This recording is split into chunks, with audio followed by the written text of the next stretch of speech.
Good day, thinkers, thought leaders, progressives, and dreamers. I'm Craig the Writer Stewart, and I'm inviting you to join my Patreon. Don't know what a Patreon is? It's my official video diary with only exclusive content that you won't see anyplace else. It's easy to join. Just visit patreon.com/Craig the Writer Stewart. Here's what you'll find on my Patreon. A day in my life, whether that's dinner with friends or a typical workday. Live Q&As with members of my Patreon about each episode of the T.S. Madison Experience and what I was really thinking. I'll even bring you on vacation with me. The video will make you think that you were right there. And last but not least, for all of my aspiring writers, I give you firsthand, one-on-one, personalized attention, answering all of your questions about publishing and self-publishing. So what are you waiting for? Join now. Swipe up or visit www.patreon.com/Craig the Writer Stewart. I'll see you soon. Oh, and one more thing. Don't forget to subscribe to my YouTube channel. That's youtube.com/Craig the Writer. Do it now.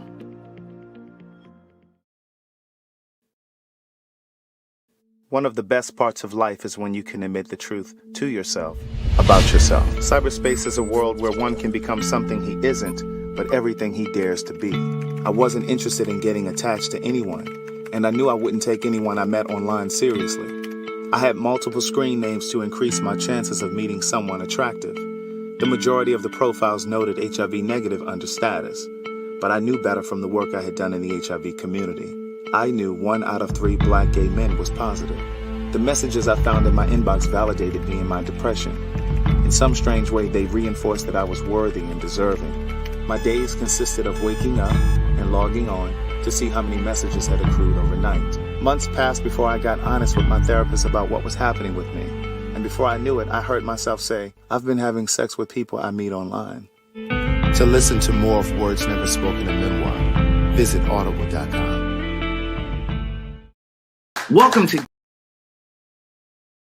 Welcome to Gay Like Me Conversations, where we discuss all things central to the Black LGBTQ community.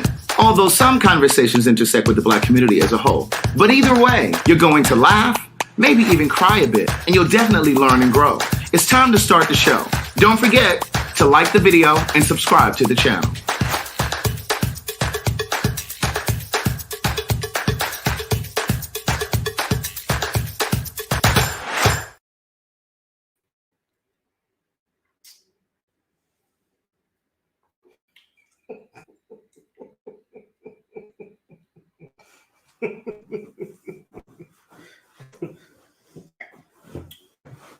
You ready? Are you still drinking? I'm always ready. Are you really? Hey, you guys, long time no see. Well, you've seen me. Well, yeah, well, I mean, because you don't work. So, I mean, you have nothing but time. You got nothing but time. You got nothing but time but to be on here. This is work. Oh, that's all right. Well, you have an alternative job. Now, see, when we were in the height of the pandemic and you were doing your little lives over there on Instagram and stuff. But it wasn't my work. Right. But I was doing it to pass time. Correct. But you said to me, Craig, I have a new respect because this is work. But then now that's not there no more. So now I don't work in it because you don't do that anymore. Right, yeah. Now, I don't work a traditional job, No, you but don't. please believe I work. I was shipping out orders to Adrienne. Is it Adrienne Lowe? I shipped a book to her. Tanaka. Somebody else. Dion. You interrupted me. I'm trying to post this. I was trying to find the thing. Hey girl, hey boy. I haven't said that in so long. Hey girl, hey boy, hey. Good day, thinkers, thought leaders, progressives, and dreamers. I'm Craig the Writer Stewart. And I'm Derek J. And we are here with a Gay Like Me Conversations. You've been emailing us or emailing me. I'm saying it's blurry. I know it is blurry. But I don't know what's going on. I don't know why it's showing blurry up there. Let me see something. No, I don't know why it's blurry. It ain't blurry on my end. It's blurry up I there. think it but is blurry. It's not blurry right here here on the screen. Oh, we keep freezing. I don't know what's happened. Are we freezing? Oh, it does look like it's moving in slow motion. What's going on? God, Craig got me on his internet plan. Yeah, Derek's house. My internet is good and strong, child. I got all of the other things. Well, apparently not. Yeah, look, it's nice and strong. Maybe it's the laptop. No, I mean, it might be shit. I don't know. Is there? Do you think we should maybe look at the camera settings? Camera. Go here. What? High definition. Go here. And what's this? Did I change something? No. Well, hold on to this one. Let's see. That makes a difference. I guess we should have did. I guess you should have had some type of run through. I don't know, child. That's what's happening right now. I don't know why we ain't no technicians, child. We just right. We just all we know I do is press the live button. We just gonna chit chat. Yeah, we're gonna chit chat. Let me hit this refresh button though and see what happens. Well, refresh and see what happens.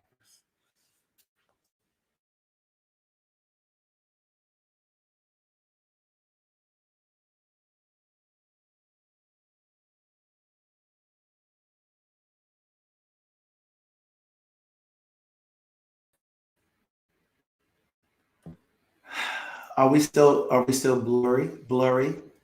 Well, we don't know. We're about to see. Yeah, we still blurry, child.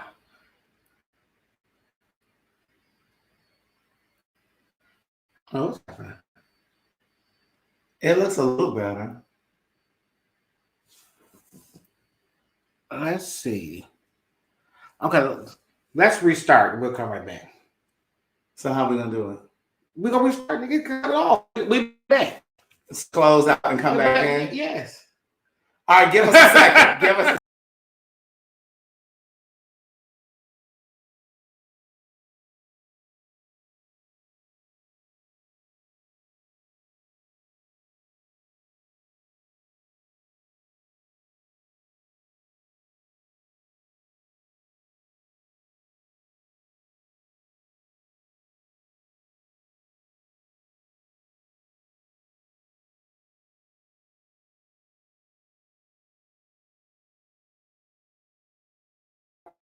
Okay, give us a second. We're going to switch devices. Just hold on these. Hit the like button, hit the share button, hit the subscribe button. Okay? Can you please do that? And then, that Cash App is rolling down there. So you could always, and then run get your little snacks because we're about to have us a good little conversation. Okay? We'll give us a moment. We'll be right back.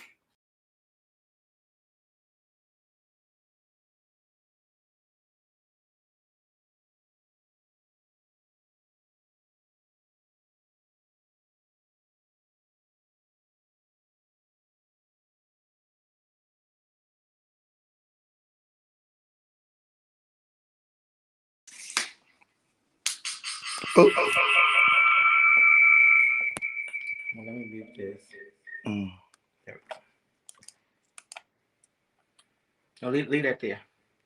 Oh, let me move this on. Okay, there we go. Because then we can see the comments. Okay, bam. All right. All right, Craig. You might know do a little something.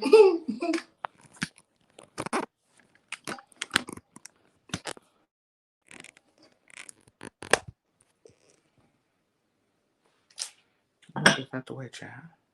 Oh. I need your help. Sorry. I can't do everything I myself. was trying to close that out.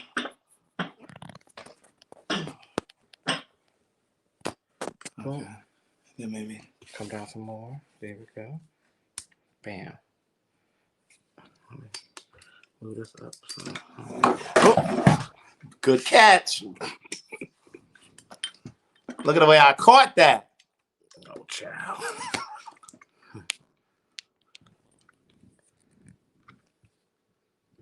Okay. Okay, it looks better. Yeah, there we go. Okay, there we go. Okay, now crystal we're good. clear. Now we're Crystal good. clear. Okay, now I can't put the comments up on the screen because y'all are a little ways away No, from it's it. right here. Oh, it's right here. Oh, That's why I okay. said keep this up. Okay. Jesus, Craig. I was I trying forgot. to. Yeah. Hey. Let's start this again. Hey, girl, hey.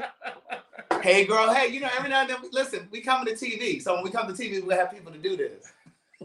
We haven't done this in a while. So I definitely ain't right. done Give it us in a some while. grace. Give us some grace. I haven't done this in a minute, child. So this is a long time coming. Give us some grace. But listen, good day, thinkers, thought leaders, progressives, and dreamers. I'm Craig the Writer Stewart. And I'm Derek J, and we're starting this all over again. And we're back. And this is a brand new episode of Gay Like Me Conversations, aka Outspoken. Outspoken, yes. Right. So Derek and I were on the phone today. Excuse me. And we were just, well, I don't know how much you want to share of what you were saying to me. Pardon me. But we were talking, and Derek started talking about self-worth. And he started talking about relationships or encounters and interactions he's had with guys that he's dated. And he was just talking to me about a running pattern with these different guys. And I said to Derek, I said, you know, as the person standing on the outside, hearing your stories, all of these people sound like the same person to me. Right. So it's like there's a running theme. There's a common denominator. Obviously, he's the common denominator. But the story sounds the same in terms of like the interaction between him and whoever this other person is. And I'm like, it sounds like the same story. And he was like, yeah, I know, I get it. So then he said, we need to do a live tonight. Do we need to do a live tonight and talk about this? So here we are talking about relationships. And just figuring out, is there a perfect relationship? Like, what does that look like? What does that look like for people? What does it look like for you? So basically, it's like for me, what I was talking to Craig about is that I found myself being in the same space, dealing with the same person, dealing with the same issues over and over again, right? And then what I realized, what I just said out loud for the first time, which I always knew, but I never said out loud, is that I was operating out of a space of loneliness. Ooh, that hit me so hard when he said that. I said, come on, friend. Yeah, you know, come on to the light. Come on to the light, Caroline. You know how y'all know stuff, but y'all don't ever really just say it out loud. Because you're not really being honest with yourself. Well, no, you are being honest. You are being honest with yourself. I was honest. I understood what it was all about. Right. And I was being honest with it. The question is like, did I want to do the work to change it? That's the difference. You got to do the work to change it. So that's the difference. So then my question to you guys is that how many of you guys have functioned out of loneliness in relationships, or that's with friendships or in family relationships, any of that? Like how many of you, like, you know, and y'all be honest with me in here, y'all. Be honest. Be honest. Like, you know, because the thing about it is that what I was saying is that I understood that the situation was wrong. And I understood that it's something else to be in. But the thing is that did I want to take the time of really being by yourself. Being in that space. Yeah, so being by yourself into the loneliness. And try to work it out. And that's the part that I understood what was going on, but the correct thing is that I want to do the work to make it happen. And what was so profound about what he said to me earlier was he said, I know that I continue to deal with these people and have these same kinds of dysfunctional or clashing type interactions because I don't want to be lonely. He said, you said, I don't like going to that house by myself every night. You said something to that. This is like going, like you go home every night by your goddamn self, lay in that damn bed by your damn self, wake up by yourself, child, you know, and then when you have successes, when you have fails, when you want to just have somebody to talk to, you just want to be able to be in a space to have somebody. You want to have a witness to your life. Right. And those of you that have been following me for a while, you know I shouldn't say one of my favorite movies because it's not. One of my favorite scenes from a movie is Shall We Dance? Shall We Dance is the movie with Susan Sarandon and J-Lo.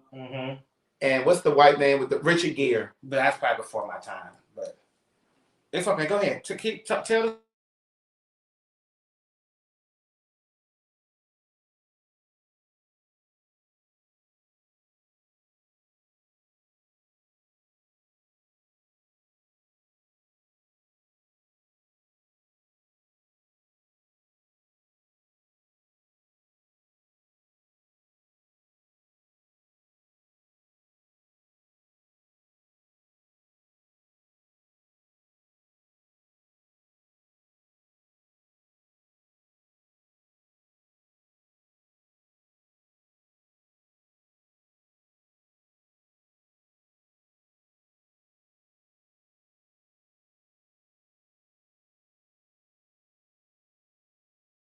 Yeah. Okay, can you hear us? Okay. Sorry about that. My mother was calling. The phone is on Do Not Disturb. She's on my favorite, so it broke through the live. But at any rate, part of the reason that one of my favorite scenes in this movie, Shall We Dance, is with Richard Gere, Susan Sarandon, and J-Lo. Mm-hmm. J-Lo is a dance teacher. Susan Sarandon and Richard Gere are married. Mm-hmm. They're coming up on their 25th anniversary. And Susan Sarandon is suspicious that her husband is having an affair. And the way that the movie is set up, they want you to believe that he's about to have an affair because he's on the way to work, he's on the train, and he's looking up at one of the storefronts, and J-Lo is standing in the window. Mm-hmm. He gets off the train and goes in and starts talking to her. And you think that they're going to have an affair, but actually what happens is he's trying to learn to dance. Mm-hmm. He wants to learn to ballroom dance because they've been married. They're coming up on their 25th anniversary. And he wants to surprise his wife and show her that he's learned how to dance. Right. So he starts taking these private dance lessons after work. So of course, with that comes, oh, I'm working late, or mm-hmm. I can't come home right away. You know, so she's starting to get suspicious. So she hires a private detective. And what happens is I'm just going to cut through the story. I mean, because it's taking a long time. Like, the private, you know, I got to set the scene. You know, I'm a writer. We want to, I'm saying, but we ain't trying to watch a movie right now. I'm a writer. So I'm trying to give you the Cliff's notes. Get to the point, baby. That's not a cliff note. Okay. These are the Craig notes. Right. So, you know, I have to tell the story. I know, but come on. Okay, land the plane. Yes. So what happens is she hires a detective. She and the detective meet after several weeks, and the detective says to her, your husband is not having an affair. He's taking dance lessons. Mm-hmm. And so she's still offended because she feels like he's living this life that I don't know about, right? Mm-hmm. And what happens is she says to the detective, why do people get married? And he said, I don't know, for companionship. But he said something really generic like that. And Susan Sarandon said, no, we get married to have a witness to your life. You want someone to be there for the good, the bad, the happy, the sad, the mundane. Mm-hmm. She said, you want someone to be able to say, I was there and I saw it. I witnessed it. I was there for you. And so the bottom line is, going back to what you said. So we were 30 minutes for that. That was a good point. But we didn't need the reference. We just needed to state it. But it was a good setup. Oh, okay. They love a story. They love a story. Do they love a story? I know they love a story. Oh, do they? They do. They was all saying hurry up. Y'all were saying hurry up? Yeah, you may have missed your blessing. You were rushing me through the story. Well, Avonda, she said it was a good movie. So anyway, but no, you want somebody to be there for your successes. Yes. You know what I mean? You want somebody to be able to call and say, babe, guess what happened today? Mm-hmm. You know what I mean? You want that. But what you said was so powerful to me because you were just like, I'm aware of what I'm doing and how I'm attracting this same kind of energy. Mm-hmm. But it's just about... one, I'm aware. Two, I know the why. You know what I'm saying? So the thing, I know what I'm doing. I know why I'm doing it. What's the why? Because I don't think we talked about that. Is that something you want to say? Well, no. The why is because you're operating out of loneliness. That's why you're doing it. You're operating out of a lonely space. You're operating out of... You only can be strong for so goddamn long. Yeah. Like, I can't be a strong black woman all the time. You can't be a what? Strong black woman. Why are you laughing? Because I wanted to make sure they heard that. They did hear it. Wait, somebody, Marlon said, no, Craig, we like the storyline. Thank you, Marlon. You know I love a good setup. But no, but when you got to find the one person, all I had to say. But no, Derek and I have had this conversation before because Derek started working on a book. Mm-hmm. And he asked me to read like an excerpt from the book. And when he told me about that, this was like 2 years ago. Uh-huh. And he was like, I've always had issues around self-worth. Mm-hmm. And then he had a reading the other day. And she said the same. And the lady in the reading said the same thing. And the thing about the self-worth thing is that, nobody really teaches you or shows you how to be. If you don't have that when you're growing up, if you don't have the self-assurance, that all those type of things from your parents, you got to figure it out. But if you just never figure it out, so for me, it was always just putting on an air of confidence, an air of success, an air of all those things. And you thought that all those things equaled up to being to having self-worth, but and self-esteem and self-esteem, and it really doesn't. It doesn't. And at all, it's just that those are all the accomplishments that you have gone through life. You know, you just worked hard towards, but it doesn't really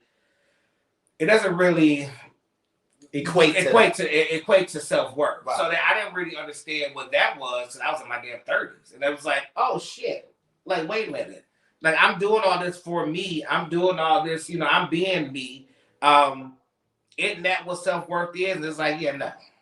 And the other thing too is it's like you're masquerading as a person who has self-worth and self-esteem and knowing. Well, I want to say that because the thing about it is that I'm only being me and I'm only being who I am. Mm-hmm. Now, because of who I am, you just assume that I have all that. Yeah. I never told you I did. Yeah. You just think, because see, the thing is that visually, that's what the issue comes. You look like you walking around with, but yeah, visually it looks like you have it all together. So yeah. we all just assume like, oh, okay. Oh, he got it together. He got it together. Oh, God, he is so confident. He's so this, he's so that, and that's what y'all assume. I never told you. And the thing that you said to me today that was so profound too was, you said you have sensitive feelings and things hurt your feelings, and people just because you don't show it, people assume that didn't bother him. Yeah, they just say like this, that don't bother you, that ain't nothing.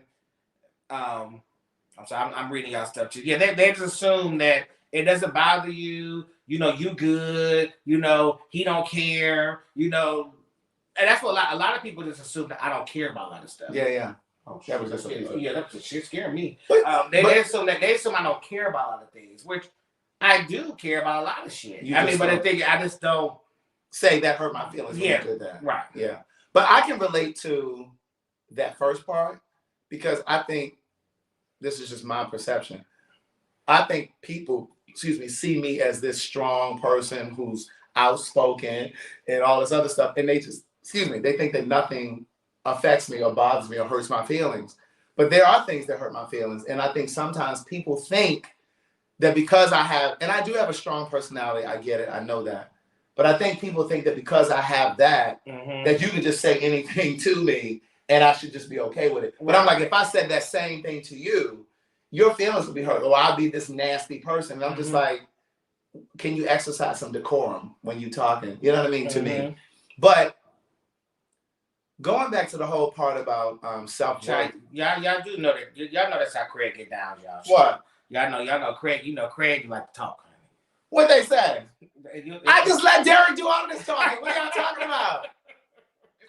Go ahead, Craig. Go ahead. Back to self-worth. When we talk about self-worth. So when I think of self-worth, I mean that whole thing when I say all the time about when you know your name. Right. Like when you know your name, there's certain things that you just put an end to. But what you were saying earlier was you understand that you need to work on the self-worth piece.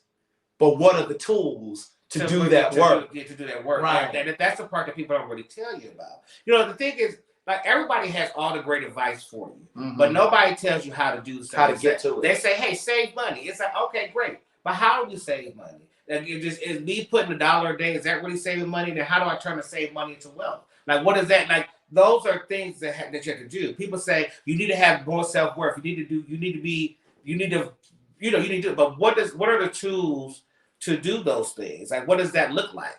And nobody really never tells you that part. And yes, therapy helps, but the thing, like I said, but therapy, for me, I've been to therapists and I've talked through with people, but when I go to a therapy, I'm like, hey, I know what's wrong with me. So let's get to how we need to fix this shit. Right. You know, but they want to start from the beginning. Right. And I'm like, I don't need to begin. I don't need to go back to the beginning. I know.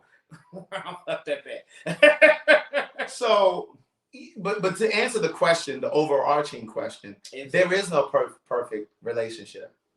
I don't think there's any perfect relationship. And so when people look to celebrities or look online to like internet couples or whatever, and you're assuming that things are perfect, it's never perfect.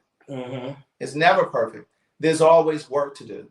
And I believe strongly, and I've said this for so long, those of you that have been watching me for a while, relationships are designed to grow us. Mm-hmm. All relationships have an expiration date, whether we want to believe it or understand it or recognize it or not. And it doesn't mean that the relationship has to end because somebody cheats or because somebody changes their mind and want to go be with somebody else. It doesn't. We all have to die. So the relationship has to end. So my point is, when I say that, it doesn't mean that I don't want to maintain the relationship for as long as I can. Because if I get into a relationship, I want it to last for as long as I can. I'm going to do my part to make it last for as long as it can. Mm-hmm. But at the end of the day, when that relationship ends, whether it's because somebody cheated or because somebody died or whatever happens, there are lessons that you're supposed to pull from that. Mm-hmm. And that relationship should bring you to a point where you really are forced to look at yourself. Mm-hmm. If for no other reason, that's what that relationship should do. But now my question to you and to you guys is that, does what a relationship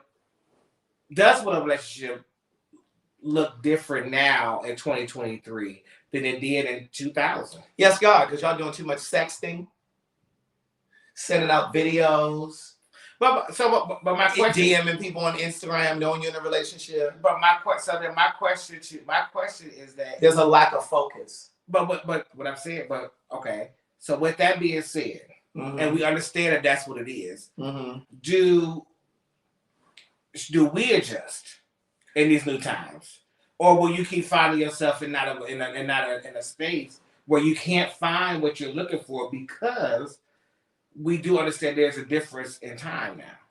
So where does how do we change? Do we slide the scale? Well, here's what I'm noticing. So those of you remember when I was in New York about a month ago, I had a conversation with Mike, and he said, Craig, I just think that we're in that space and time now where people are more open to open relationships. Because that conversation is out there in the zeitgeist. Right. People are talking about people are moving away from this idea of monogamy. And people are being more open about this idea of having an open relationship or whatever. And so I just think that's what, and part of that is because of the advent of social media. And it's like, and also it's because we as a people are moving further away from the church and religion. And the church and religion for a long time tell us that monogamy is the way to go. Now, I have said for a very long time, there are people who are wired to be monogamous. I think I'm a person who's wired to be monogamous. And that doesn't mean that I can't cheat, but I just think at my core, I'm wired to be with one person at a time. But then there are people who can just kind of do whatever, can kind of be with whomever. They're open to open relationships. They're open to threesomes. They're open to, living with their partner, being with their partner, but having sex with whomever they want, because in their eyes, it's just sex. For me, I think that if you're going to do that, then you need to be forthcoming about that so that you're not misleading a person. Because I think, and I say this all the time, whatever you're looking for is also looking for you. So if you want to be open and, fly by night, then you can do that. And there's somebody out there who will do that with you. So I will also let's be like very clear. Like this, what's happening in relationships is not new. It's just open. It's just so open. So the thing and that's is, what I'm saying. People are being more vocal about it. I know, but the thing is though, would you have been okay with it just not being open? Because the thing was, they were doing it anyway. Yeah, so they were doing it. Your mama, it just wasn't spoken. Your mama, your grandmama, your granddaddy, your dad, they all was doing it. It just wasn't as open as it was. And the thing about it is that you got to understand what are you willing to put up with? You know what I'm saying? And like I said, I know you said it before. I know I said it before. You said, well, you haven't been in a relationship yet, so you can't really say this. But I got sex to some people is just what that is. It's just sex. It doesn't have any kind of emotional attachment. Doesn't mean they don't want to be with you. Yeah, but my thing is, if you're going to do that, then you need to be forthcoming with your partner. Right. You don't have this whole thing going on. But the thing about it is that if I know that I really love you as my partner, and we have a great time together, and we go. But I do know that you won't accept this part of me. Yeah. So the question is, do I risk losing you to be forthcoming with you? Yeah, because I don't want you to deceive me either. Well, it's not deceiving. It is. That's deceiving if you're not telling me. No, it's just withholding it. No, if we've had a conversation about being Oh, monogamous. okay, well, if we had a conversation. If we've had a conversation about being monogamous. Then we explain what monogamous was. Monogamous only has one definition. What is it? You fucking this one person. Mono. No. Let's look it up. Let's look it up. Hold on, Monogamous. And so it's like you don't just then get to you don't then just get to change the rules without having a conversation with your partner. What does it say? Involving marriage to one person at a time. Mm-hmm. A second one is having sexual relationship with only one person at a time. Having only one mate at a time. Correct. Now, but see, I could take the first. But see, but these are little points. These are They all stay with one person. But the first definition is involving marriage to one person. Yeah, but that's only one part of it. Like Lee said, the prefix means one. Mono means one. I get it, but that's one marriage. No, that's one relationship, one sexual partner. And again, if you've decided that doesn't work for you, right, then you need to have a conversation with your partner. Right. You don't just go and change the rules without having a discussion and then leaving that other person in the dark. But so then that's deceptive. So then but then the question is that if you know that if you guys are, if that's the one thing that is, would you leave that relationship for that? Wait a minute, what? If everything else in the relationship is 100%. Yeah, I'm leaving because you didn't tell me that's what you were doing. Well, no, I'm saying, but if they understand and say this part may not work for me, and they sit down and have this conversation with you, would you be open and receptive to the conversation? And would that be a space? Because the thing about it is that we can talk about anything, but I'm not agreeing. But my point is exactly. So the thing about it, because the thing, because Craig, let me say, I could speaking from just knowing you as a person. Yeah. You are a judgmental person. I can be. But my point is exactly. So the thing is that you make it very vocal about your dislikes and all those other things. Because I believe when you show up, you're clear about what I want and what I don't want. I'm clear about my boundaries. I get it. But what I'm saying to you is that if somebody tried it out and they right. But the thing is that if they was trying the monogamy thing, they was trying to figure this thing out, and they see that, hey, this may not be working for me, but I still I want to be with you, and I like the companionship of you, and I like what we have together, and they want to sit down and have. They don't want to risk. I mean, it's a selfish move because they don't want to risk losing you for that because they know because you're very stern. But then that's deceptive. Because you're selfish. It's selfish and it's deceptive and it's duplicitous. I have plenty of synonyms for it. Okay. Because you've changed the agreement without having a conversation with me. Right.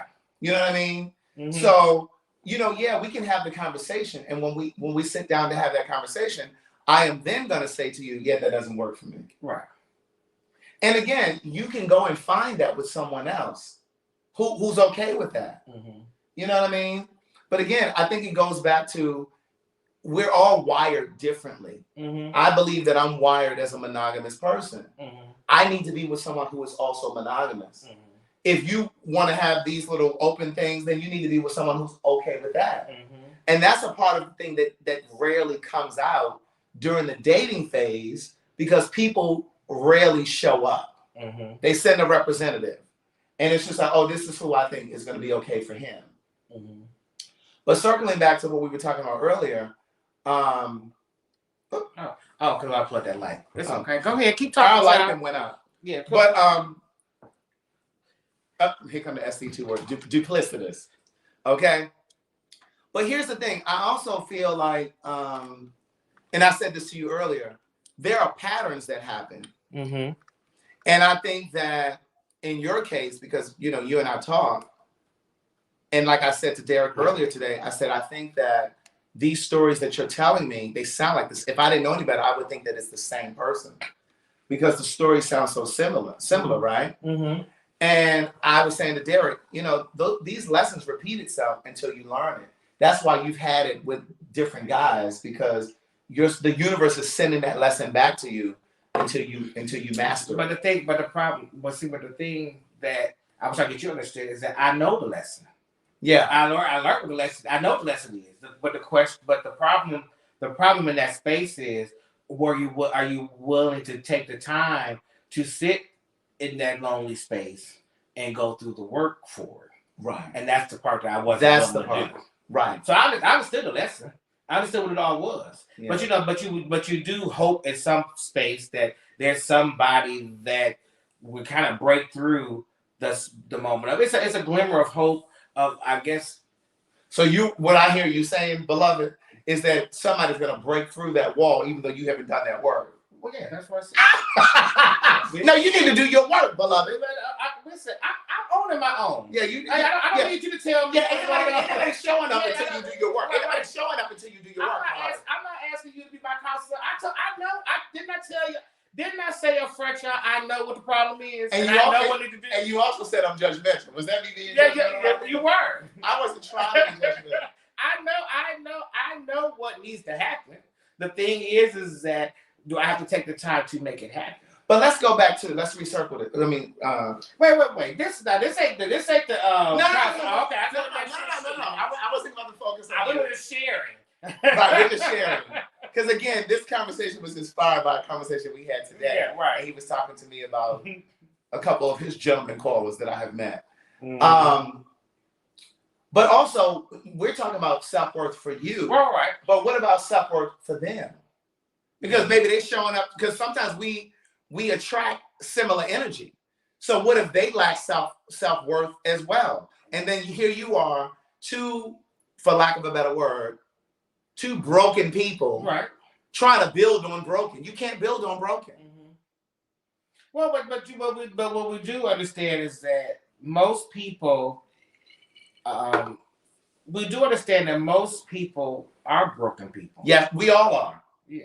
But you got to be willing to admit that you're broken. But that's true. Because some ain't admitting it. No. I mean, a lot of people don't admit it. And then you find yourself in a predicament where you're forced to face it. Yeah. That is true as well. Because it's happened to me. You know what I mean? Mm-hmm. Like before any of you knew me, I went through my phase where I had to be broken down.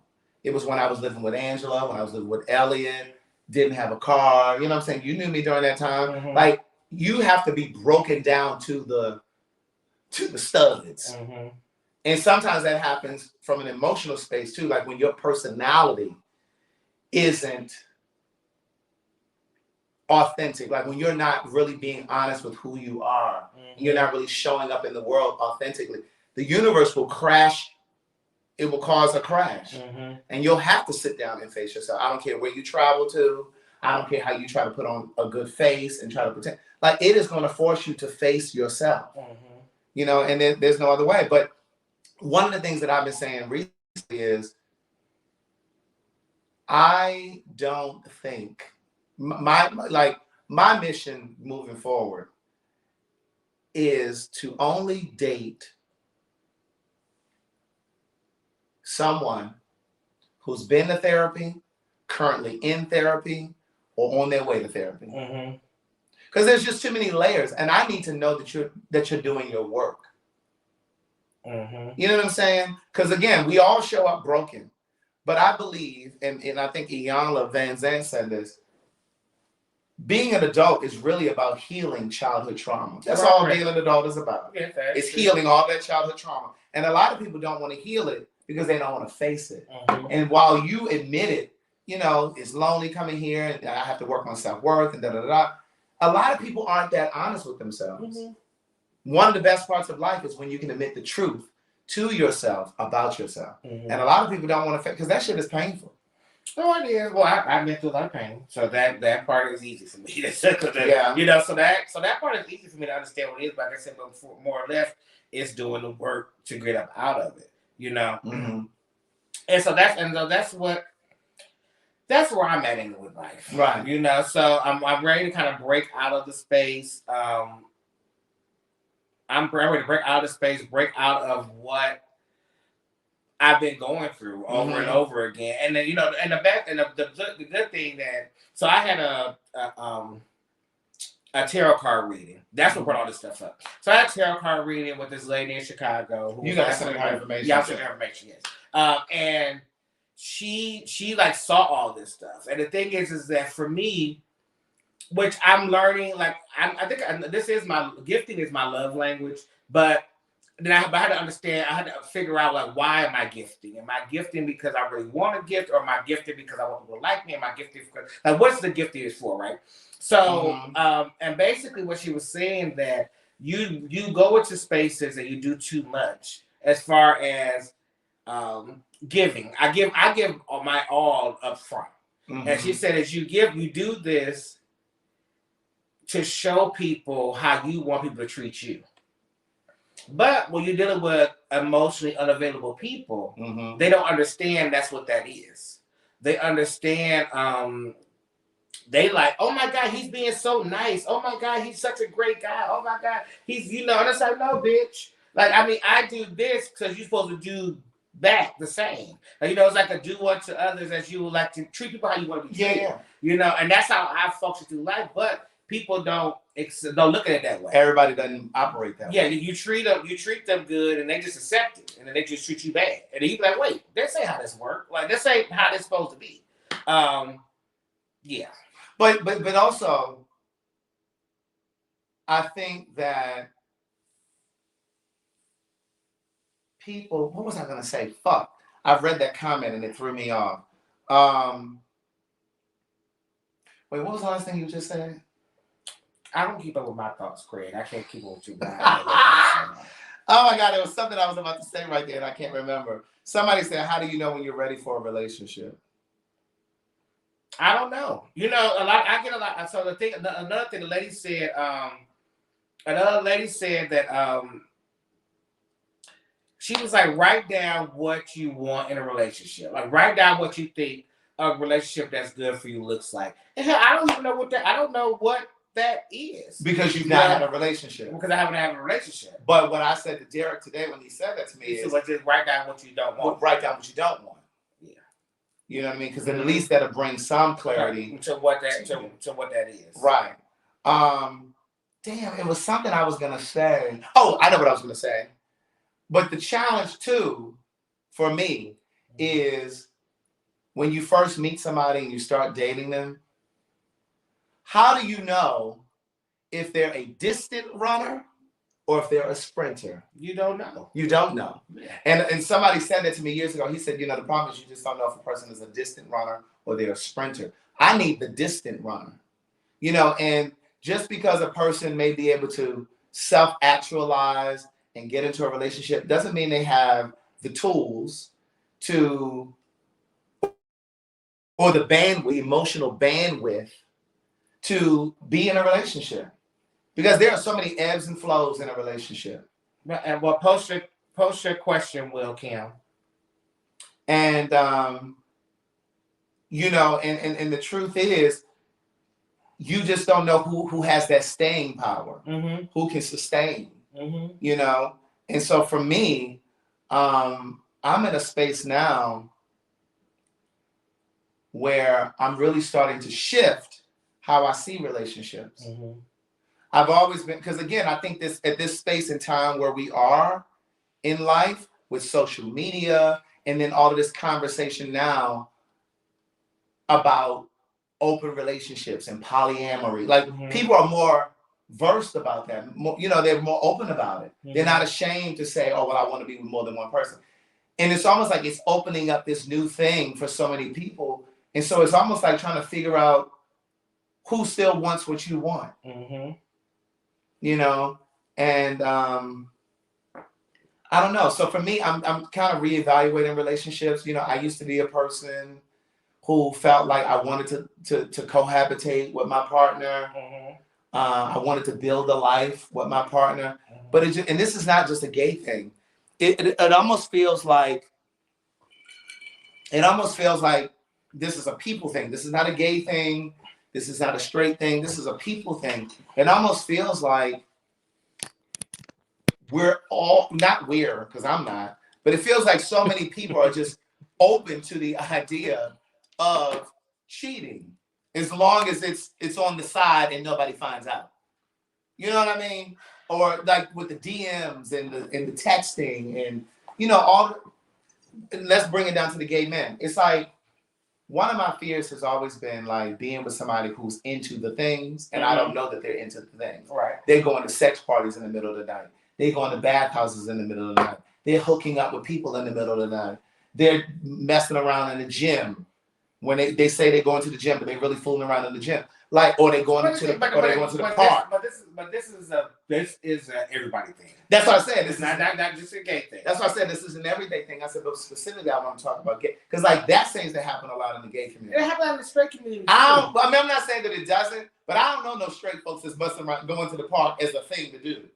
That's something that the gays do. Well, no, the straight men do it too. I'm just saying. Who they doing it with? The prostitutes? No, I'm saying no. They a lot of people that's in the gay jet group is straight men as well. Like I'm saying, the thing about it is that they just don't. The thing about it, the problem, the reason why we say that, that's just like saying everybody say Atlanta is the gay city. It's not that Atlanta is a gay city. It's just that more people are openly gay and out. Right. So the thing is, straight people do it too. A lot of those men that be jacking off and doing stuff in the gym are straight men. They just don't. They don't talk about it with their friends. See, the gays we talk about with each other. So they do it too. So let's just be clear. We're not doing no subsection or anything. I'm not saying that because I have a straight female friend who used to go over there to Match.com and she would meet guys, fuck them, and wouldn't call them, or she'd block them after she fucked them. And what I'm saying is there's something to that. Right. You're not like gay men will often say, "Oh no, I just enjoy sex." No, there's something in here. There's something going on in here or in here. I don't care what you say. There's something that you're longing for. You're in search of something. Well, people they like that. I understand that people like it, but it's something. Go ahead. What you understand they like? Well, because people will always say whenever I bring this up, people will say, "Well, no, I just do it because I enjoy sex." No, it's not about enjoying sex. What? People like the adrenaline rush of that maybe getting caught. That's what I'm saying. But that's not sex. Go ahead. Thank you. Listen, people they like all the stuff that come along with it. They like the voyeurism of it all. They like it's their thing of it. But I think there's some sort of sex addiction attached to that. Because it's like if you have a house or an apartment, why the fuck are you in a gym or in a park risking getting your career? But that's the adrenaline part of it all. But that's what I'm saying. There's something. That's what I'm saying. There's some work you need to do. Yeah, but it's not the addiction part of it all. That's just they're addicted to the hype. I mean, to the. No, I get it because listen. Once upon a time, there was a boy named Craig, and he wrote a book called Words Never Spoken. And so he was in the Park Circuit. No. I ain't never done that. That wasn't my ministry. But there is no lesser of the two evils. They're all the same to me. Mm-hmm. I was in the comfort of my home. And I would be on Adam for Adam and stuff like that. This was before Jack. And I wasn't always having sex, but I was addicted to the internet and the attention that was coming through those messages. Mm-hmm. I was addicted. Those messages pacified the pain, the emotional pain that I was in. I was at a functional depression at the time and didn't realize it. Right. So that's what I'm saying. So when people are going to the gym just for the purpose of hooking up, or you're going in the park to hook up or whatever, you're searching for something that's in here. All right, so I know I get that part. Yeah. But what I'm saying is that you can't just chop it up to a sex addiction. You know, you can't just say that's what that. You can't say that's what that is. That's what I'm saying. We're not out here trying to self-diagnose those people. Correct. That's correct. You know, I'm trying to keep very clear that it's other reasons. You're searching for validation. Yeah. You're seeking validation outside of yourself when the answer is right here. Mm-hmm. So that like when you see stuff where guys be talking, and I'm speaking specifically about gays, not all, obviously. But like I've seen where they talk about they having like a cum dump where one guy is letting a bunch of guys just come in and fuck him and just come inside him, and then the next guy come. Like something is missing. Yeah, but what I'm saying, but women do that too. I'm not saying women don't. Okay, I'm just saying, you know. Yeah. No, but then my question, but then we can't discredit the fact that they might just like it. I get that, but what I'm saying is there has to be something. It doesn't have to be something. No. There is something. Right, but no, you cannot say that because that's empty. Craig, so what, Craig? That's just like a hardcore vegan person that's a raw vegan. Like, you have a problem because you like to eat meat. No, that's not the same. It's the same thing. No, that's not. No, let me tell you why it's not the same. It is the same thing because they strongly disagree with it. They don't understand why you want to do it. They don't understand. So the only other reason why they can understand why you don't want to do it is because there's something wrong with you that you want to do something like that. Shell said that's not normal, Derek. No. Wait. The question is, it has to be numbing. Listen, the question is, what you can't say, Shells. You can't say that's not normal because the question is, what is normal? See, your normal and my normal is all different things. The thing is, what we perceive to be normal. But what I'm saying is, I understand what you're saying. But what I'm saying to you is that if it's something that somebody likes, right, and you disagree with what they like, you can't say you got a problem with it. Like, you can't say you're doing this because there's something wrong with you because you're trying to find something within. You can't say that. That's what I'm saying to you. No, I hear what you're saying. That's what I'm saying. Now, is there cases that is the issue? Yes. But what I'm saying to you, there might be some people that just have that has it all together and they like fuck, but they just like being slutted out. But here's the thing. I dated a guy who had a cocaine habit. Right. I write about it in my second book. One thing for certain, two things for sure. And it's on Audible and all of the e-readers and Amazon or my website. But yeah, I used to say to him, there's a reason that you're doing this drug. It's not just because you like having a good time and you just wanted to try something new and just this, that, and third. Something had to be going on that provoked you to say, oh, let me, because you know what drugs do to you. Right. So for you to say, but what does cum dump do to you? Nothing. It can give you STDs, HIV. I know something that you can cure. You can't cure no HIV. I'm just saying, but like, drugs is a little bit different.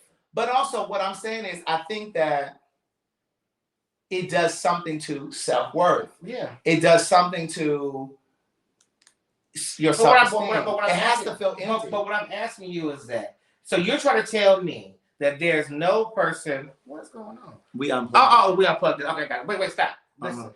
But so are you telling me that there's not a person that can just like to do that? I'm sure there are people. Okay, that's all I'm trying to say to you. No, I'm sure, but I believe that's probably a small portion of people. But it might be a big percent. But the thing is, the reason, and what I think is really unfair is that I'm not trying to sex shame. No. It's not sex shame. Yeah. But I think it's unfair is that for us as people to rationalize why someone doing something, it means something is wrong with you. That's all I'm ready to rationalize it. That's not fair. That's what I'm saying. Right. We can't, just because you don't understand why they want to do it, you can't make them feel like it's something wrong with them. Now, like I said, is there cases that, yes, there's more an emotional thing that's going on and there should be more happening? Yes, I believe so full-heartedly. Mm-hmm. But what I'm also saying, though, is that we can't discredit that just makes something they want to do. But when you are doing that and it's in secret, there's shame attached to it. I mean, because if it's what you enjoy and you're okay with it, then well, you know why they keep it a secret? Because people like you, Craig, they'll sit there and say, "Oh, oh my God, you must be empty on the inside, and you have to figure out why." That's why they'll say nothing. Right. See, people like me. Think about it. Until people still to this day don't say that they don't have sex. Because of what comes along with the connotation of it. Like, oh my God, what? You not having sex? Why don't you not having sex? Was something wrong with you? What are you like?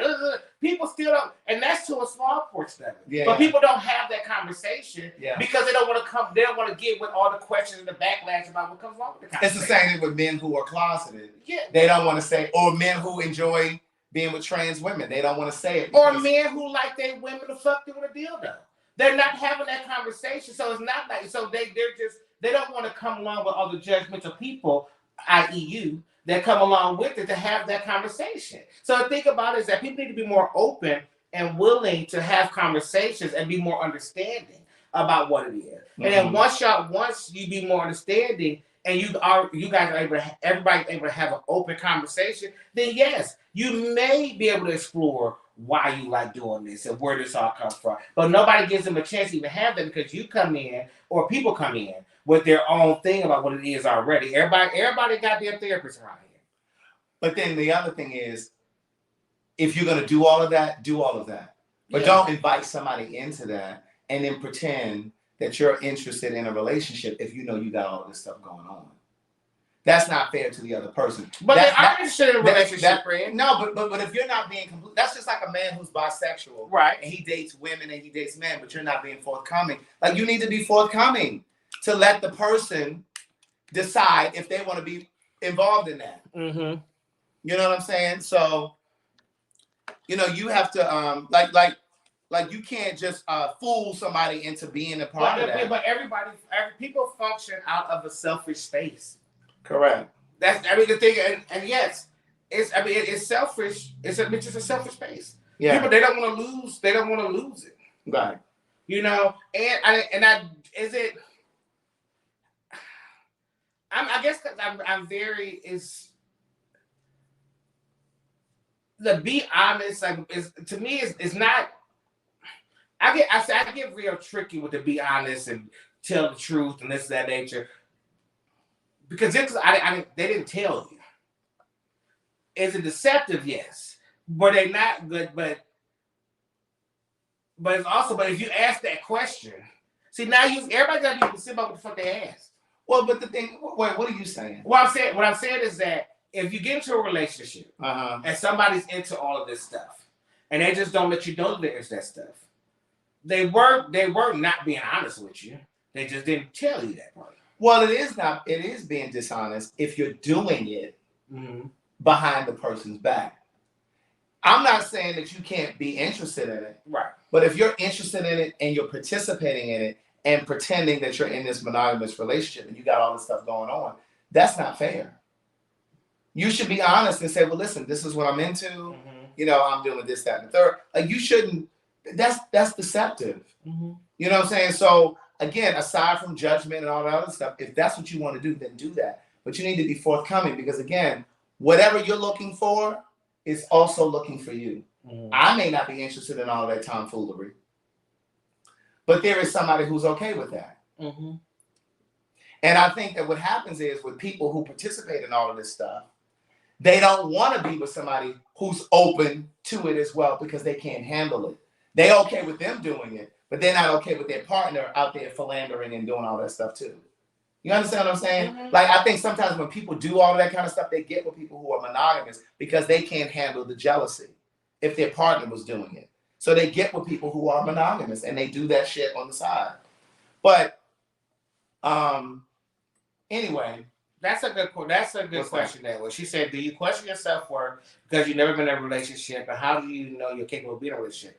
I don't know. I mean, I think I am capable of being in a relationship, and no, I don't question my self-worth because I never been in a relationship. So the thing about it, I didn't really know what self-worth was. You know, like I said, I thought that I was doing like that word started popping up. You know, you think self-worth is about, you know, self-care and taking care, like, you know, going to the massage and doing what you want, you know, taking like self-maintenance, you know. So you don't really understand. I didn't really understand what that actually was until I got older. And see, there's a distinction, and I've said this on the live before. There's a distinction between self-care and self-worth and self-maintenance. Oh, well, yeah. Self-care is spending time with yourself, edifying yourself, healing yourself, writing letters to yourself to purge. You know, that kind of thing, going inward. Self-maintenance is going to get your hair done, getting a haircut, getting a manicure. That's not feeding you. So there's a difference between self-care and self-maintenance. And what I've been doing recently is self-maintenance. Now,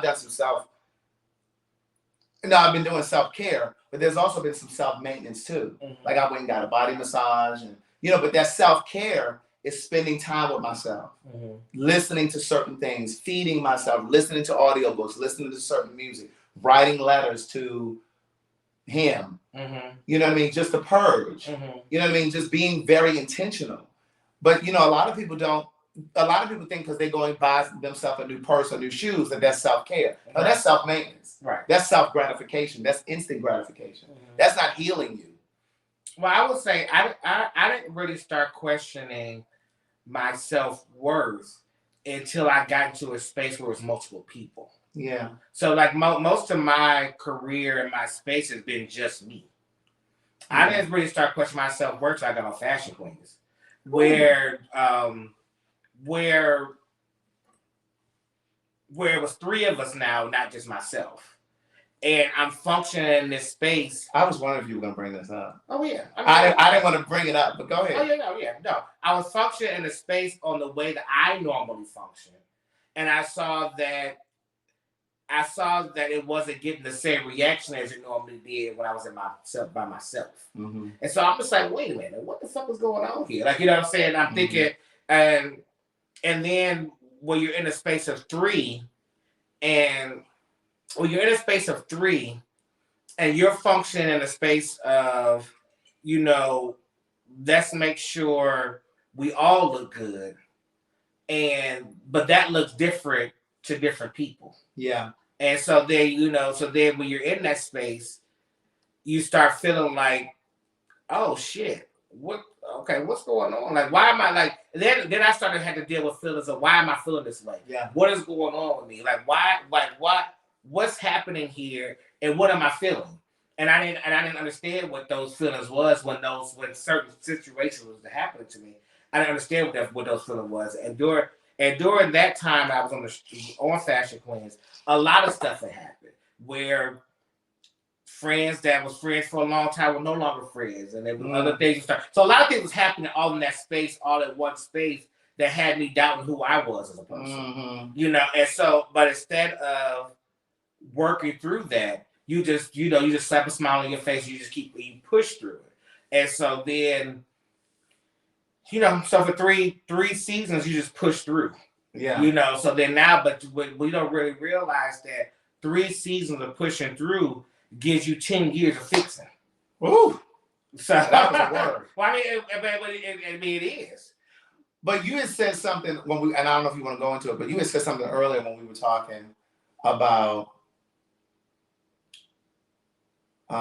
you said how you would do certain things because you weren't the ideal. Oh well, yeah. So the thing about it is that, and I know a lot of you guys can relate to this. I'm trying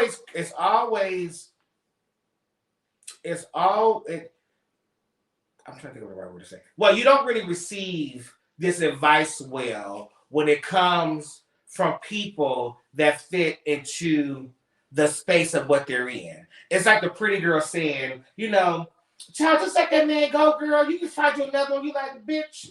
Who are you telling me? My options are few. My options are fewer than yours. Yeah, my options are fewer than yours. Yeah. Or like for me, like when Craig was like, he said, well, you know, you gotta let them go. I said, well, Craig, in the gay space, you fit what the ideal gay man wants. Mm-hmm. Like, you know, you have a masculine exterior, you fit, you're this, you're that. Mm-hmm. So the thing is, that's what gay men want. So it's not a problem. So it's not a problem for you. So yeah, you could easily say, fuck that, I deal with this with you, I'm gonna move on. But for people that don't fit in that space, not saying that I'm ugly, I feel like I'm ugly, but the thing is that I don't fit into what the look of being a black gay man is for another black gay man. And that's why Strange Loop on Broadway was an amazing play. And this is why I told you guys when I saw it, it's imperative for Black queer people to see this play. It's off Broadway now. Hopefully it'll come back. But the writer, he talked about being a Southern, feminine, Black, overweight, gay guy and how he feels like he's on the outside. It's the reason we did a show about this. Why they have a big boy pride. Because if you're not fit, then you're kind of pushed to the side. So the thing is that when you're dealing with these people, when you're dealing with people, and just in general, you're like, oh shit, you like me? Okay, well let me hold on to you. Yeah, yeah. You know, Yeah. and that's what you do. So you put up with the bullshit, you put up with the shit Yeah. that goes on with all of it because you like, oh, finally somebody showed me some type of attention. Yeah, So yeah. I want to keep this attention. Yeah. You know, when I was telling Craig earlier is that when I first moved to Atlanta, you know, I was from Toledo, Ohio. You know, I was whack. And, you know, and I was still trying to find myself. I was trying to find who I was. I was 19 years old, just trying to find my space. When I got into television, I was 26. You know, so it was what's that, 7 years of being in a space where you don't fit into this space. And people aren't really checking for you. And people aren't really checking for you. And then once he got on TV, the people now all the same people that you see 7 years ago that weren't checking for you are now like, oh hey, how you doing? What's going on? And the thing is that that's a whole new experience that was a whole new experience that I was like, oh shit, I like this and I want to keep this feeling. So how do I keep this feeling? That was huge. You know, Go ahead. But when you say how do I keep this feeling? So it's like, okay, great. So for me to keep this feeling, let me do. So like Craig would say, like Craig will tell you, back in the day, baby, I'll buy out the whole goddamn bar. He would do that. And I said this to him today on the phone. I said, I don't know if you remember me saying it, because when I first met Derek, I hadn't even written a book when I met Derek. I met Derek through my ex, who was in my second book. But I hadn't written a book yet. But then when we reconnected, I had written my first book. And he would buy books and he would give them out to people and stuff like that. But I was struggling. I was broke. But he was always the same with me. He was always the same. And he would, hey, what's going on? How you doing? He would stop. We would talk. But it was like, what the fuck was I about to say? Well, Craig said he would see me. He was like, you know, you got to buy all this. Oh, yeah. So we would be out. And like I said, I was struggling. I was broke. We'd be at a bar or something. And he would buy everybody drinks. He'd buy me drinks. And even as a person who was struggling financially and I needed somebody to buy me a drink, I would say to him, Derek, you really don't have, because I'm just a human. I'm a person. And I had my spiritual reading a couple weeks ago, and she told me, she said, you have empath energy. And I said to him, I said, Derek, you don't have to buy everybody's drinks for them to accept you or for them to like you. I remember saying that to him. And that was what he would do. And he would buy everybody's drink. But that's to his point. And it's so self-reflective. And it hit me when he said that today, because he was just like, because these people who didn't accept me now all of a sudden accepted me because I'm on TV. The way to keep that interest is to buy drinks for everybody, to be likable. It's the same way that somebody overweight overcompensates by being funny, because they think that they can distract you from their weight and just just think about their funny. You know, so that's very self-aware. And like I said, I'm very aware of what's happening, why I do things, what I'm doing things. But the thing about it is that when people make those type of decisions, they think about the moment. Yeah. They don't really think about they don't think about the outcome. They don't think about what happens afterwards. Yeah. They don't think about the after effect. They just think about what's happening right now. And I think it was my drug, if you want to say. Yeah. You know? So the thing was like, that was my high for the moment. And then, and it made you feel good. And then you go back home and then you got to come off. Now, can I circle back and just kind of tie it? That's what I think happens with people who are just being slutted out. I think that that's their drug. Yeah, you may enjoy it, but I think on some level, it has to be some sort of drug. It's like pacifying you in that moment. But it also can just like it. Maybe they just like it. That's the part I agree with you. I'm trying hard to see that. Because you disagree with it. Yeah. That's why I'm sure there's something that somebody disagrees with what you do. For sure. And they can't understand why you do it. But it's not fair for them to say that it's a psychological thing about why you do it. Right. And I get that. That's the part I'm saying too. Yeah, and I get that. I'm having a hard time wrapping my brain around it, because I just think that there's a method to our madness. I think, like, for example, like I said, when I was on the internet, I wasn't having sex every day, but but I was drawn to that internet. Like it was something that was just drawing me to it. Right. And I realized because I was in such a dark, empty, lonely space, I was broken financially, emotionally, spiritually. I was going to that internet and getting those messages from these strangers because it validated me in that moment. And it only lasted for a moment. So that's why I spent the entire day online. Or even if I left the house, I left the computer up and I'd come back to it and there'd be 30, 40 messages right there. But it was like, it's the same reason that a person keeps going back for a high. Right. Like you want to stay there. So I kept going to the internet because I wanted to stay there. But then once I realized this is not the source, this is not your source. Right. And once I figured that out, it was just like, oh yeah, I don't need that. And that's why to this day. But also why it's hard for you to wrap your head around it is because you have deemed it as wrong. And that's where all this gets tricky at. Right. You know what I'm saying? That's just like trying to explain to the racists that Black people can use the same water fountain as you. Right. But they think the shit is wrong. No, you can't. No. You can. I cannot imagine me drinking some water after a nigga. But the thing is, like, but who told you that was wrong? You know? And so the thing is, and they looked at other people, other white people that was like, you know what, I don't have a problem with Black people. That means, well, that got to be something wrong with you on your inside. Yeah. With you because you want to be friends with a Black person. Right. So what are you looking for yourself to be friends with a Black person? Because they thought that was wrong. So that's what I'm saying. It's wrong to you. You know. Well, I don't want to say that I think that it's wrong. I mean, but you do think it's wrong. You no, think no. Because I don't think it's wrong. I just think that there's a reason behind why you do it. Because we use the word normal, so you do think it's abnormal. I didn't say normal. Well, no, but you agree. Said normal. No. Somebody said normal. You popped up and said, yes, see, it's not normal. That's what you said. Did I say that? You did. So Okay. that's what I said. So we think it's abnormal. Y'all think it's a defect. You know, that the person is defective. Well, let me say this. I don't think that it's abnormal if that's what you want to do on your time by yourself. Right. I think there's something wrong with that if you're doing all of that and you're pretending to be another way for the sake of a relationship. Because if that's what you want to be and that's who you are, then be that. And do that.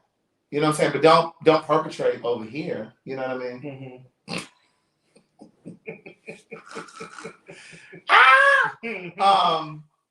But no, I don't think that there's a perfect relationship at all. For me, my challenge has been forever, for the longest, is when to cut your losses and move on, and when to stay and fight. Like my challenge has always been: is this my instincts telling me to leave, or is this my fear telling me to leave? You know what I mean? So decide, and that was one of the things that I talked about with my spiritual teacher a couple of weeks ago. It was like, I don't know if it's a sign that I should walk away or if I should roll up my sleeves and be ready to fight. You know what I mean? To really fight for the relationship.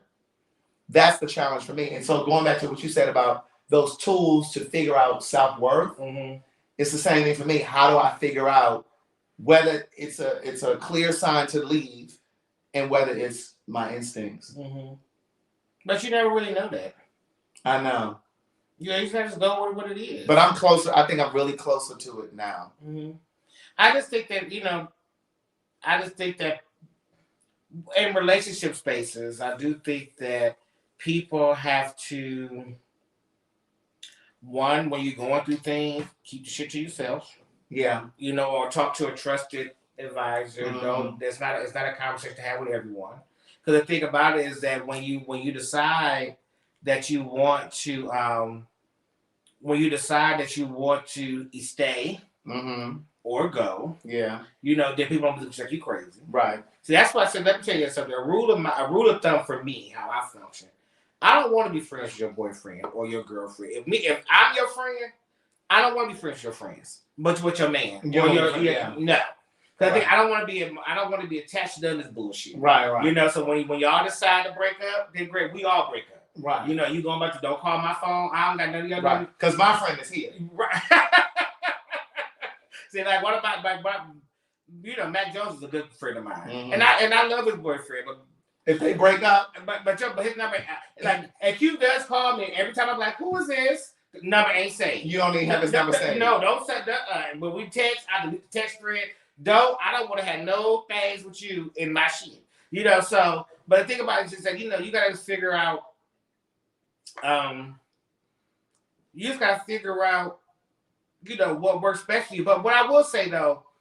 But that requires the other person coming in with integrity. Yeah. Well, see, the thing, so the problem, I guess why I get so, I'm liberal on the sex part is because just as Black people, we are very, yes, when it comes down just to sex, sexual fluidity, sexual relations, it's just a lot that we're conservative. We're just conservative about sex. Mm-hmm. And I think that we shouldn't be as conservative as we are about sex. And I think that once we start opening up and being less conservative. But I think that's where we are in this space and time. You know, you see it all on social, especially Twitter. Mm-hmm. Like, you see people talking about they're in open relationships, polyamory, people just having sex with whoever they want to have sex with, but they're in a relationship with this person over here. For me, it's just too dangerous. Mm-hmm. For me. Now, you do what you want to do, but for me, it's just too dangerous. You know, for you to be having all these sex. Because I don't think that you have to have sex with everyone that you're attracted to. Right. And I think that becomes an issue within same gender loving relationships. Mm-hmm. I'm not going to just say that it's gay men, because sometimes it's lesbians too. But I think sometimes we get caught up, and once upon a time, I was caught up in that. Like, when I was in my 20s, I had to have a real honest conversation with myself. And it was just like, Craig, hold on. When you came into this community, with a certain set of values and morals. And once I came into this community and started to get more gay friends, go to gay parties and hang out and start have gay relationships, I started becoming more okay with casual sex because the people around me were okay with casual sex. And I just started to, what felt like abandoning my values that I came into this community with. And I had to circle back. I was like, hold on now. This ain't even who you are. Like, I understand that you kind of started to taste things a little bit. You started to test the water, but it's like, this is not who you are at your core. And what I'm saying is I started to lose myself. And I think there are other people who come into this community and they start to lose themselves. And, you know, and if we don't take the time, this is why I said it's important for the next person that I date to really be in therapy, have been in therapy, to really be doing that work on themselves, because I need you to be able to examine yourself so that when shit comes up in our relationship, because I'm a mirror for you and you're a mirror for me, that's what you are in a relationship. I don't need you fighting me on shit that I point out for you because you're not ready to see it. Because see, if you're in therapy, you already going to know some of the shit that I'm saying to you. Yeah, something ain't, you know what I mean? You're not going to fight me on it. You know what I mean? So that's just kind of where I am with it. Really? I mean, I guess for me, when it comes to all of this, like you said, you came in with your set of morals and your values that you had to the space. But the question is, where were those morals and values brought out of, right? You know, and then are those? It's the same like with religion. You know how we come in with this religion, well, we come into a space with this thought about religion. And that thought is based on what was given to you. Right. By your parents, your grandparents, whoever taught you religion. Right. And the same with your morals and your values. Correct. So my thing is that as you grow up, you learn. You establish for yourself. But not even establish for yourself, you learn that a lot of this shit ain't right. Yeah. And it ain't real. Because definitely I figured that out about religion. That's what I'm saying. But what I'm saying, but that's about our whole life in general. Yeah. Everything, all of our stuff has just been passed on. You have to separate what you've been taught from what you believe for yourself. Right. So the thing is that when you really, now I ain't gonna go all up into it like this, but when you really dig into the space, when we go back to African culture, polygamy is part of African culture. Yes. You know what I'm saying? Monogamy is not they thing. Correct. You know what I'm saying? And when the thing is, so the question is, where did that all come from in our space? You know, and then why is it so important to us when that really was not our original thing in the first place? Well, because Europeans. My point is that, white folks. But what I'm saying to you is that But we know that that's what this is, and we know that that's not really what our stuff stand in. But we can't. But you want to pick and choose. That's when it comes to it. But it's about boundaries. Yeah. Thank you for that. Because see, you're right. Yeah. As African people, descendants of Africa, we all of this monogamy and all this religion stuff, all that came from white folks. Right. That's a European Yes. thing. But I'm just saying, for me, it didn't feel good when I was online, right, looking for the attention and sometimes having sex with people that I didn't know. It felt empty to me. And one of the things that I used to do during that time, I would sit and have a conversation with the guy before I smashed him. Because for me, I was trying to minimize the anonymity of it, if you will. I wanted to feel like I at least knew him somewhat. So I sit there and kind of chit chat, and that kind of goes against a hookup. Like when you hook up, you come in, you fuck, you send them on their way.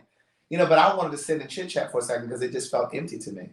But going back to boundaries, I think a lot of times with gay men, and I'm just gonna say this, y'all can attack me if you want.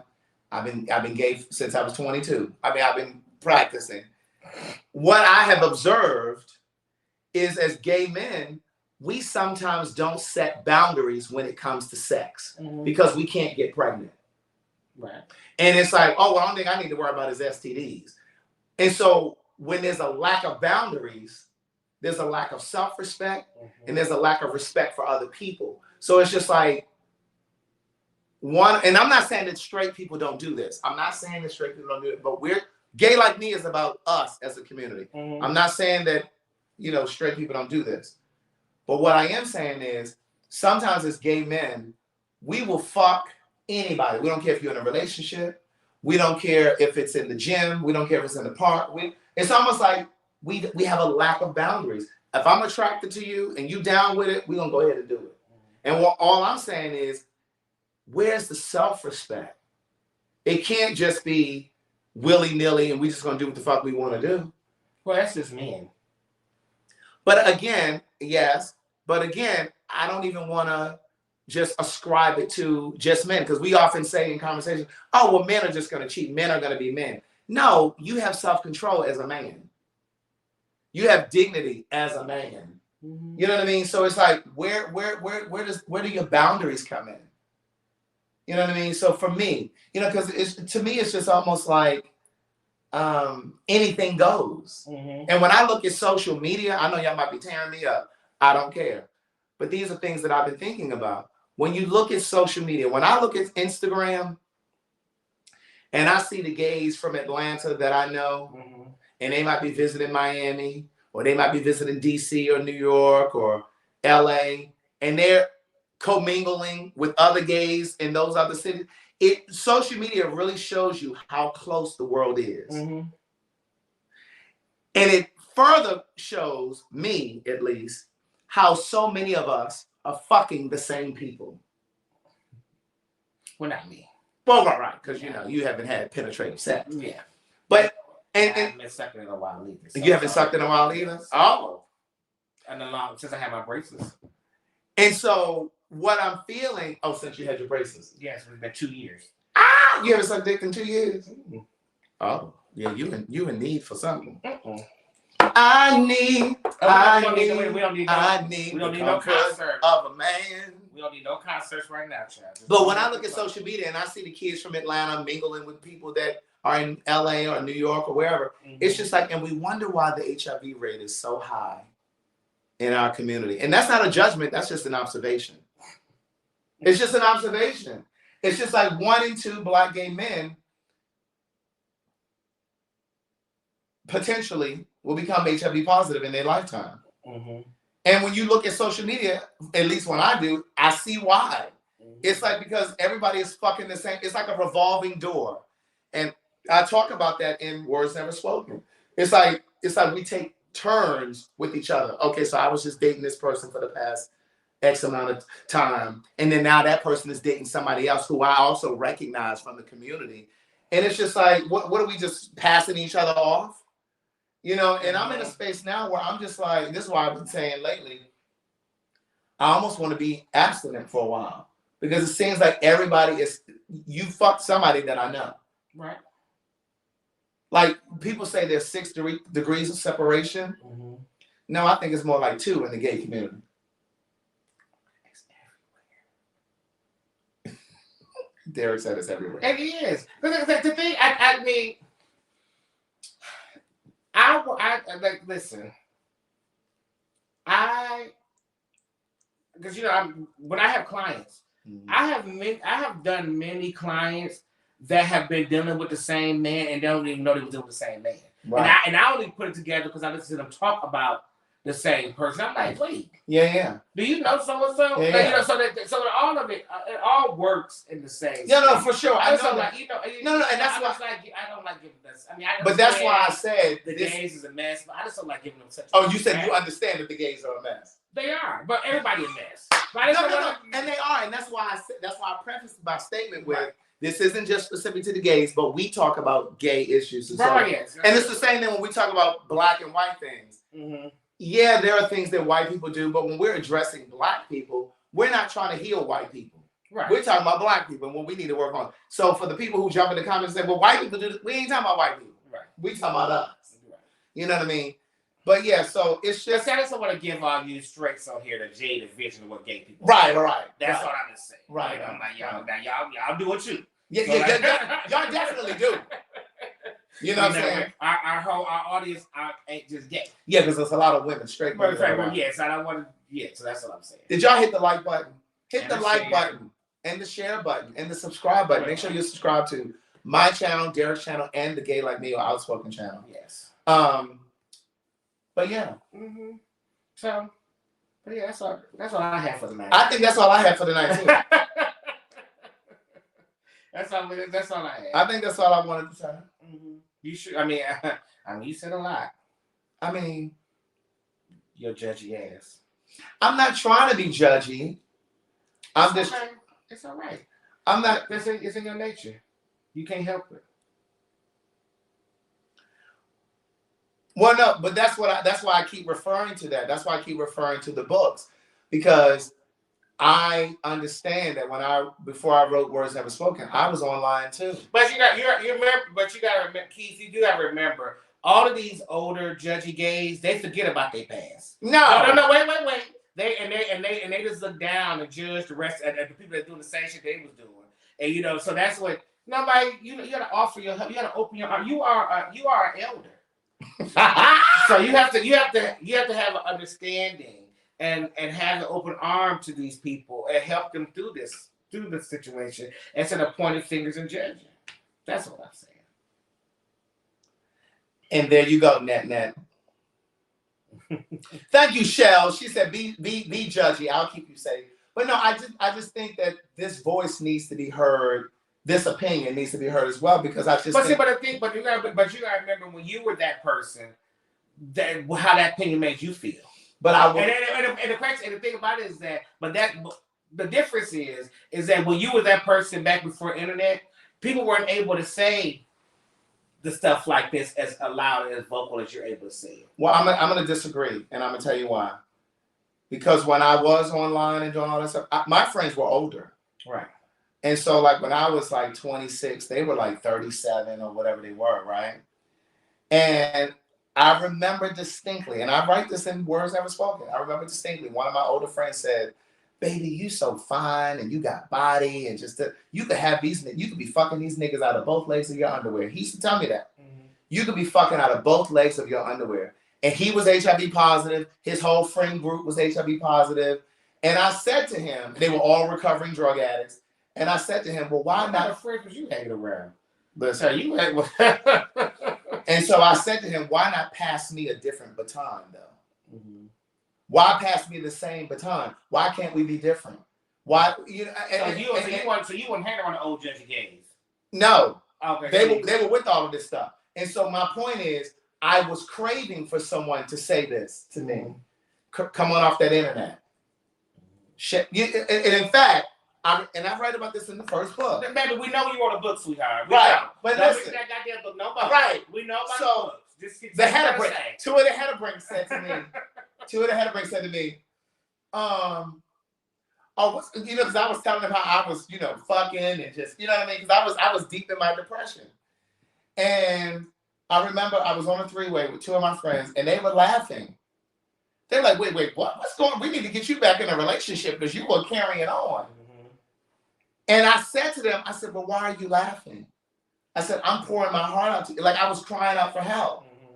And I said, no, there's something wrong. Like I'm having sex with people that I don't know. And this, to me, that feels incongruent with who I am as a person. Right. And so I was reaching out to them and they didn't give me what I needed. So that's when I ended up going to therapy. And I was able to unlock it for myself and figure out why I was online. Mm-hmm. And I think that, here's the thing that's important to say.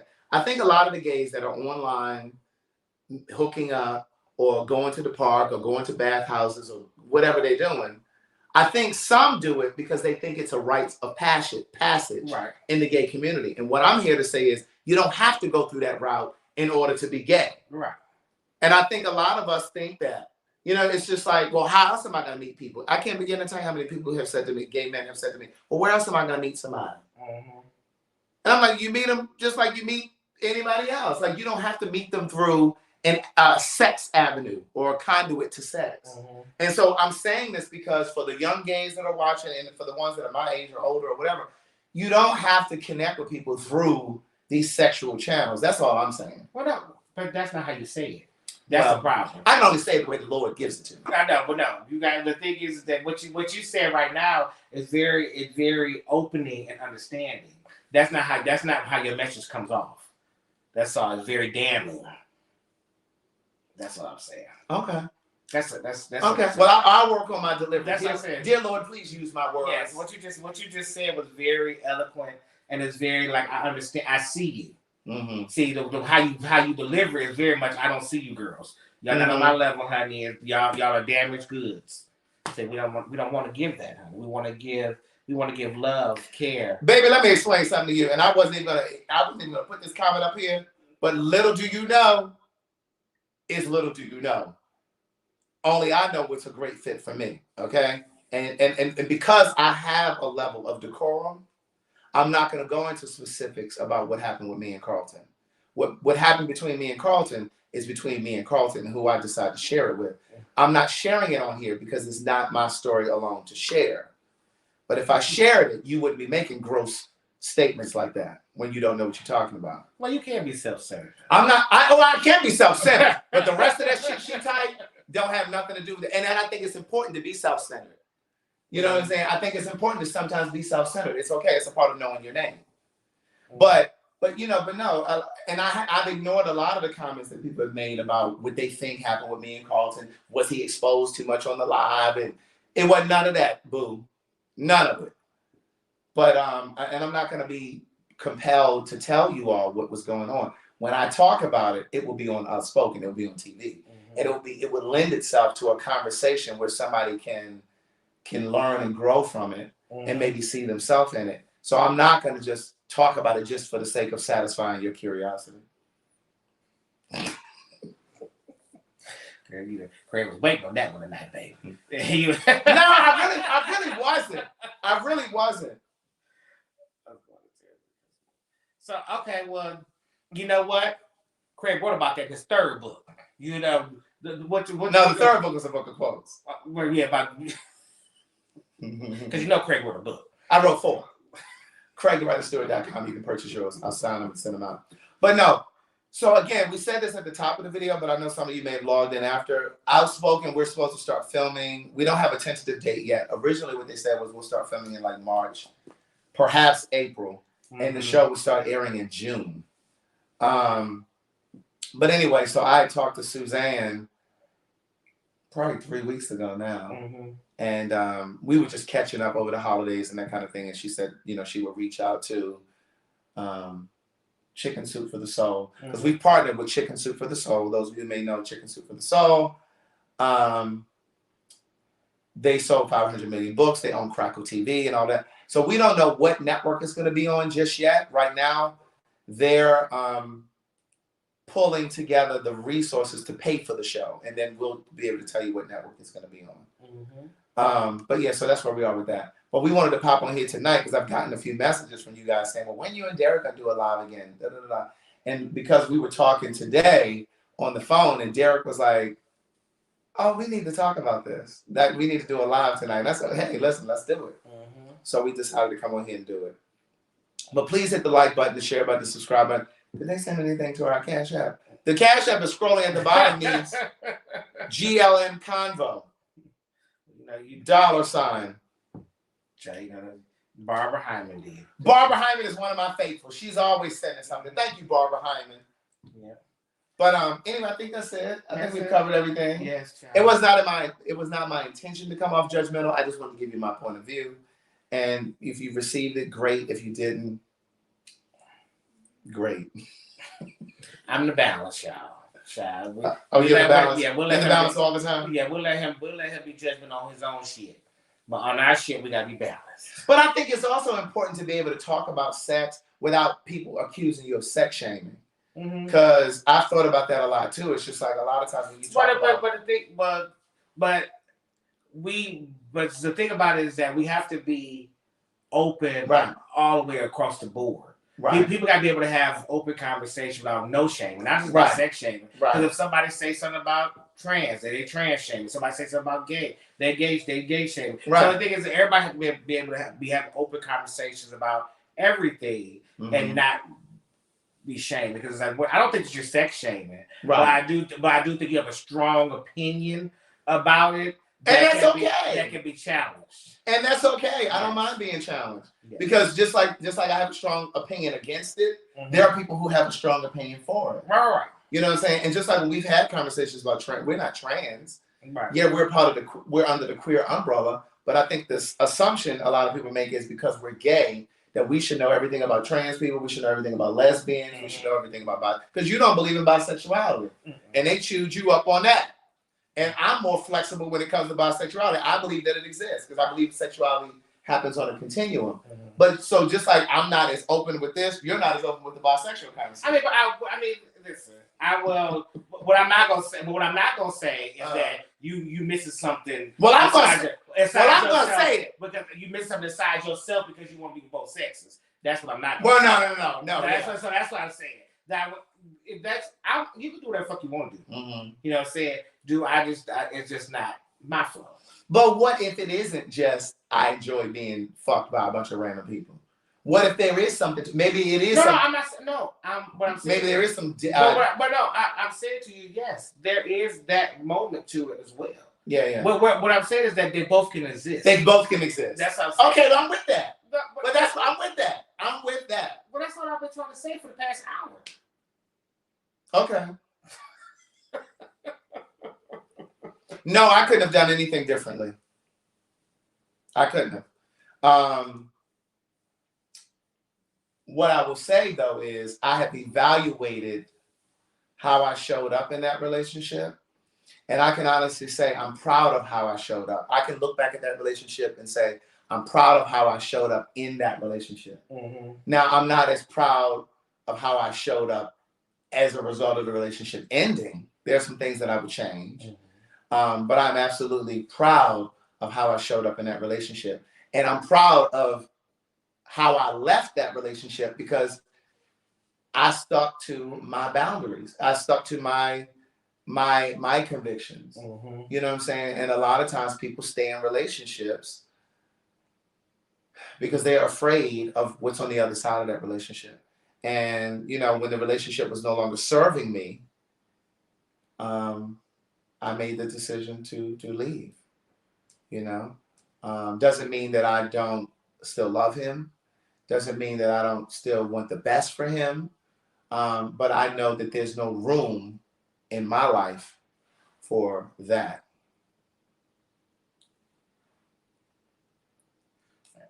We're going to end it on that. And we're going to end it on that. Because if I say anything more than that, I want to say. Oh, but wait, let me say this. I will say this. Go ahead, say some more. In this healing process, this self-care phase that I'm in, I'm also learning things that I need to work on, things that I need to change about myself, things that I don't like about myself. And so it doesn't matter, and that has no impact on how I showed up in the relationship. But just as a result of the relationship ending, I'm realizing that there are things that I need to work on. Because again, I think relationships are designed to grow us. And no matter how painful they are, no matter how big those lessons are, you know, you have to kind of go through it. And so that's what I'm learning. And I've cried. Somebody asked when was the last time I cried. I cried yesterday. And I'm just purging and I'm releasing it. In fact, on Wednesday, I woke up in tears. I woke up at 6 a.m. and I was in tears. Like as soon as I woke up, my eyes just started tearing. And in that moment, I imagined myself hugging him and saying to him, be safe, be careful, and take care of yourself. And that was it. And that, I believe that I was releasing. Well, I want to answer this question. Okay. So the thing about Janae and Joy is that I don't have when I say we don't know much about lesbian trans, but I don't want to learn about lesbianism. I ain't no lesbian. I ain't trying to sleep with no woman. I don't even know nothing. So that's why we bring people on that can speak to it.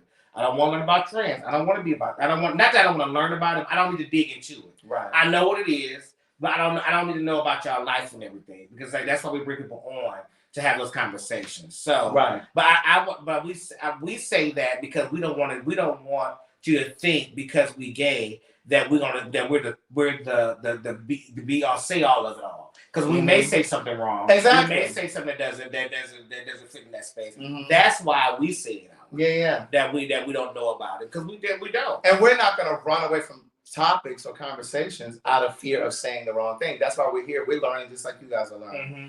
Crying is cathartic. That's what you mean there, Daryl, not lethargic. Lethargic means tired. You mean cathartic. Sweetheart, don't be trying to correct No. I'm not trying to be rude when I say that. I know what you were saying there. And then somebody said, Craig, I thought we weren't talking about Carlton. Somebody asked me 2 questions about it. So that's why I brought it up. And I'm not giving him power. This is a part of my healing. This is a part of my self-care. Mm-hmm. This is a part of my release. So I'm not giving him power at all. But anyway, so that's it. On that note, I think we're done. Yeah, we did. Are we done? You don't want to keep talking? I'm sorry. But then you kind of brought it back about the lesbian. No. Because you were still talking, baby. I said bye 3 times. Now, are we going to say bye? Are we going to say bye again? Or you want to take this one? No, I just put the okay, I just want to make sure you scroll through the rest of them. Make sure you don't got to do no more grammar corrections or anything before we leave. At any rate, you guys have an amazing night. You sure? Is today Wednesday? Today's Tuesday. Oh, today's Tuesday. Yeah. So somebody asked in the comments, are Keon and I going to be live tomorrow? No, we're going to be live on Thursday. Mm-hmm. So listen, thank you for watching. Thank you for sending something to the Cash App, my Cash App, this Cash App, whatever. Mm-hmm. We appreciate you for watching. Please hit the like button, hit the share button, hit the subscribe button. We'll see you next time. Bye.